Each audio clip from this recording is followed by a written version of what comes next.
عزیز طلباء و طالبات، پیارے بچوں، السلام علیکم ورحمۃ اللہ وبرکاتہ۔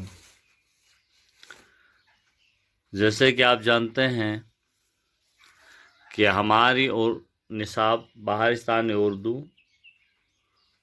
11ویں جماعت کی کتاب میں،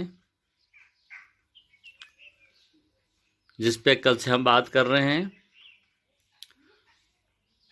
سلک روٹ ایک بہت ہی انفارمیٹیو مضمون ہے جو کہ عبدالغنی شیخ کا لکھا ہوا ہے۔ سلک روٹ پہ ہم نے کل سے بات کرنے کی کوشش کری ہے، یعنی کہ اس کا خلاصہ آج تھوڑا سا اسے آگے بڑھنے کی کوشش کریں گے ہم۔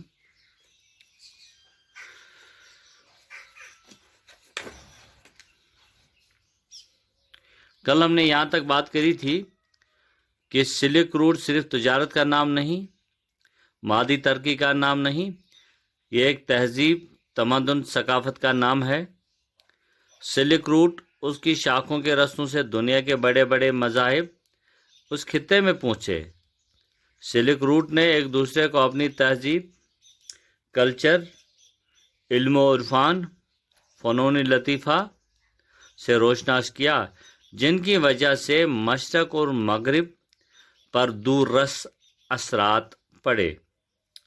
یہی خصوصیات سلک روٹ کی تاریخی اہمیت کو بڑھاتی ہیں اور عالموں اور محققوں کو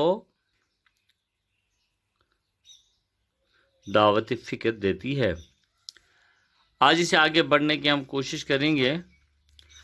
عزیز طلباء و طالبات، اس شہرین ہندوستان سے بدھ مت، مشرقی روم سے نستوری عیسائیت، ایران سے مان کے عزم اور پارسی مذہب اور عرب سے اسلام لایا۔ اب چونکہ آپ سمجھے ہوں گے کہ سلک روٹ نے ہندوستان سے بدھ مت، مشرقی روم سے نستوری عیسائیت، ایران سے مان کے عزم اور پارسی مذہب اور عرب سے اسلام لایا۔ سلک روٹ چینی ترکستان کے ریگستان تکلا مکان سے گزرتی تھی۔ تکلا مکان کا مطلب اوگیور ترکوں کی زبان میں اندر جاؤ گے تو واپس نہیں آؤ گے۔ تکلا مکان کا مطلب اوگیور ترکوں کی زبان میں، یعنی کہ اندر جاؤ گے تو واپس نہیں آؤ گے، کیونکہ کئی دفعہ یہاں کاروان رستے سے بھٹک جاتا ہے اور ریت کے ٹیلوں کے بول بلائیوں میں غائب ہو جاتا تھا، پھر ان کی صرف پھڑیاں ہی ملتی تھیں۔ تکلا مکان کا رقبہ 3,50,000 مربع کلومیٹر ہے۔ یہاں رنگ برنگے پتھر پائے جاتے ہیں، تیز آندیاں چلتی ہیں، ریت کے بگولے اٹھتے ہیں۔ چین کے تکلا مکان کے لوگ نور کے مقام پر اپنے نیوکلیائی تجربے کیے ہیں۔ ایک مغربی مشاہدہ نے لکھا ہے کہ ختن اور شین جیانگ کی راجدھانی اورمچی کے درمیان ہوائی اڑان کے دوران تکلا مکان کا منظر بڑا خوبصورت اور دلکش لگتا ہے، لیکن سلک روٹ پر تجارت کے عروج کے دوران ریگستان میں بڑی بڑی بستیاں تھیں۔ ایک محقق نے لکھا ہے کہ ان بستیوں کی تعداد 250 سے 300 کے درمیان تھی۔ سنٹرل ایشیا میں بدھ مذہب کے دور میں ان بستیوں سے ناقوس، سنگ، ڈول، جانج، ترہی کی آوازیں گونجتی تھی، اور جب اسلام آیا تو مسجد کے میناروں سے اذان کی صدائیں بلند ہونے لگی۔ جغرافیائی محرکات اور آب و ہوا کے تغیر و تبدیل کی وجہ سے یہاں بستیاں اور انسانوں کی آبادی ختم ہوئی۔ دریاؤں کا رخ بدل گیا اور ان میں پانی گھٹ گیا، چشمے سوکھ گئے، ریت کے بگولے اٹھنے لگے، نخلستان ریگستان میں جذبات ہونے لگے اور بستیاں زیر زمین دب گئیں۔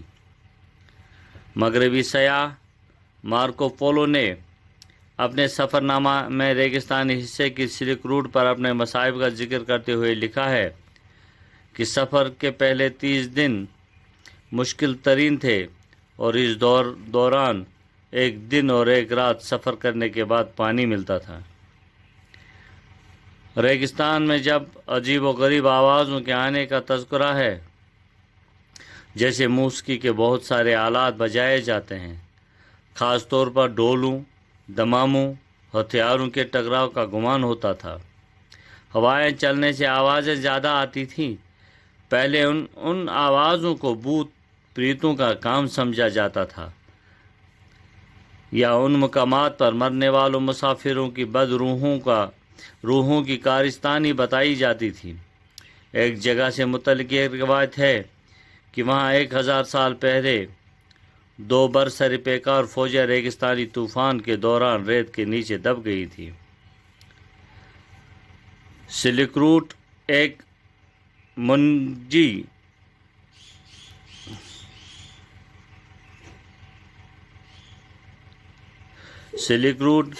منحنی سا دائرہ بناتی تھی۔ شمال کی جانب یہ ترپان قصبے کی طرف جاتی تھی۔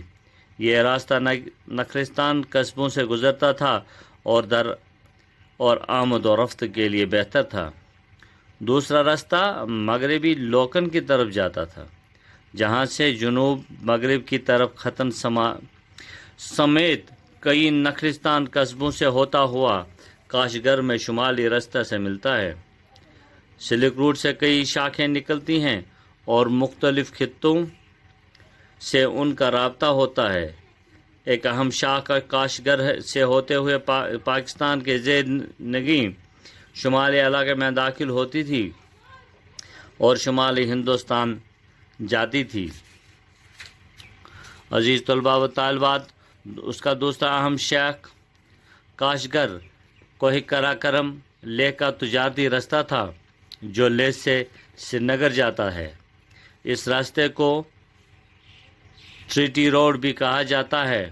اس راستے پر چینی ترکستان کا شہر شہریار کند نہایت ہی اہم تجارتی مرکز تھا۔ سلک روٹ سے ایک اور راستہ پاکستان کے شمالی علاقے میں آتا تھا۔ ہتھرا اس راستے پر پڑتا تھا۔ اس راستے کو چین روڈ کا نام دیا گیا۔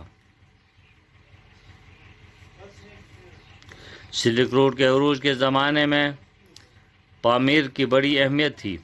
9ویں اور 10ویں صدی میں سیاسی تبدیلیوں کی وجہ سے سلک روٹ کی تجارت کو دھکا لگا اور تجارتی قافلوں کی آمد رفت میں بڑی کمی آئی، جس کے نتیجے میں سنٹرل ایشیا اور ہندوستان کے درمیان تجارت پامیر سے شمالی قراقرم کے دروں سے گزرنے والی رستوں پر منتقل ہوئی۔